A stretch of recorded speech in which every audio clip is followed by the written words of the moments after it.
السلام علیکم ورحمۃ اللہ وبرکاتہ۔ قبر سے سیدھی جہنم میں جانے والی عورتوں کے 6 گناہ کون سے ہیں؟ 6 عادتیں عورت کو قبر سے سیدھا جہنم میں لے کر جائیں گی۔ یہ 6 بری عادتیں اللہ کو انتہائی ناپسند ہے۔ ناظرین، ایک دفعہ حضرت علی رضی اللہ تعالی عنہ اور حضرت فاطمہ رضی اللہ تعالی عنہ صلی اللہ علیہ وسلم کے گھر تشریف لے گئے۔ حضرت علی رضی اللہ تعالی عنہ فرماتے ہیں کہ جب ہم حضور نبی کریم صلی اللہ علیہ وسلم کی خدمت اقدس میں حاضر ہوئے تو دیکھا کہ نبی کریم صلی اللہ علیہ وسلم رو رہے ہیں۔ آپ صلی اللہ علیہ وسلم نے گریہ تاری ہے۔ جب میں نے آپ صلی اللہ علیہ وسلم کی یہ حالت دیکھی تو عرض کیا، یا رسول اللہ صلی اللہ علیہ وسلم، میرے ماں باپ آپ پر قربان ہوں، آپ کو کس چیز نے رلایا ہے؟ تو آپ صلی اللہ علیہ وسلم نے جواب دیا، میں نے شب معراج میں اپنی امت کی عورتوں کو جہنم کے اندر قسم قسم کے عذابوں میں مبتلا دیکھا ہے، اور ان کو جو عذاب ہو رہا ہے وہ اتنا شدید اور ہولناک تھا کہ اس عذاب کے تصور سے مجھے رونا آ رہا ہے۔ پھر حضور اقدس صلی اللہ علیہ وسلم نے اس کی وضاحت فرمائی کہ میں نے جہنم کے اندر عورتوں کو کس کس طرح کے عذاب میں مبتلا دیکھا۔ چنانچہ آپ صلی اللہ علیہ وسلم نے فرمایا، میں نے ایک عورت کو دیکھا کہ وہ اپنے بالوں کے ذریعے جہنم کے اندر لٹکی ہوئی ہے اور اس کا دماغ ہنڈیا کی طرح پک رہا ہے۔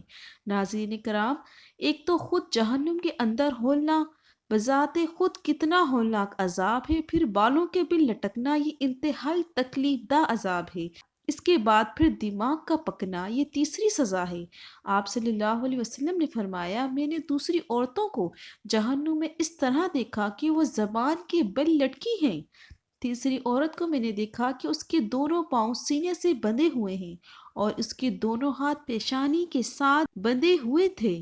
چوتھی عورت کو میں نے اس طرح دیکھا، وہ چھاتیوں کے بل جہنم میں لٹکی ہوئی ہے۔ پھر پانچویں عورت کو میں نے اس حالت میں دیکھا، اس کا چہرہ خنزیر کے چہرے کی طرح اور اس کا باقی جسم گدھے کی طرح ہے، مگر حقیقت میں وہ عورت سانپ اور بچھو اس کو لپیٹے ہوئے ہیں۔ پھر آپ صلی اللہ علیہ وسلم نے فرمایا، چھٹی عورت کو میں نے اس حالت میں دیکھا کہ وہ کتے کی شکل میں ہے اور اس کے منہ کے راستے سے جہنم کی آگ داخل ہو رہی ہے اور پخانے کے راستے سے آگ نکل رہی ہے، اور عذاب دینے والے فرشتے جہنم کے گرد سے اس کو مار رہے ہیں۔ کے بعد حضرت سید فاطمہ نے عرض کیا کہ ابا جان، ان عورتوں پر یہ عذاب ان کے کون سے اعمال کی وجہ سے ہو رہا تھا؟ اس کے جواب میں نبی کریم صلی اللہ علیہ وسلم نے ارشاد فرمایا کہ جس عورت کو میں نے سر کے بالوں کے ذریعے جہنم میں لٹکتا ہوا دیکھا، وہ جس کا دماغ ہنڈیا کی طرح پک رہا تھا، اس کو یہ عذاب گھر سے ننگے سر جانے کی وجہ سے ہو رہا تھا، اور وہ عورت نامحرم مردوں سے اپنے بال نہیں چھپاتی تھی۔ دوسری عورت جس کو حضور اقدس صلی اللہ علیہ وسلم نے دیکھا، وہ زبان کے بل جہنم میں لٹکی ہوئی تھی۔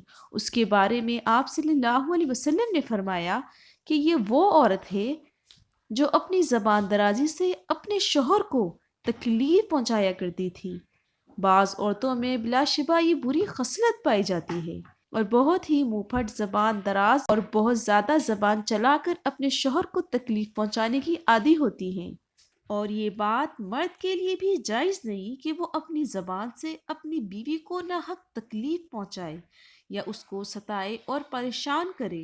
مرد کے لیے یہ بات باعث عذاب اور باعث وبال ہے، لیکن اس حدیث میں یہ صفت خاص عورتوں کے متعلق بیان کی جا رہی ہے کہ بات بات پر شوہر سے لڑنا اور بدتمیزی کرنا اور ایسی باتیں کرنا جس سے شوہر کا دل دکھے، ایسی خواتین کے بارے میں یہ عذاب بتایا گیا ہے کہ انہیں جہنم میں زبان سے لٹکایا جائے گا۔ اور یہ تو ہے 3 عورتوں کا عذاب، باقی 3 عورتوں کا عذاب کیوں دیا گیا، یہ جانیے پارٹ 2 میں۔ ویڈیو پسند آئے تو لائک کریں اور میرے چینل کو سبسکرائب کریں۔ السلام علیکم، جزاک اللہ۔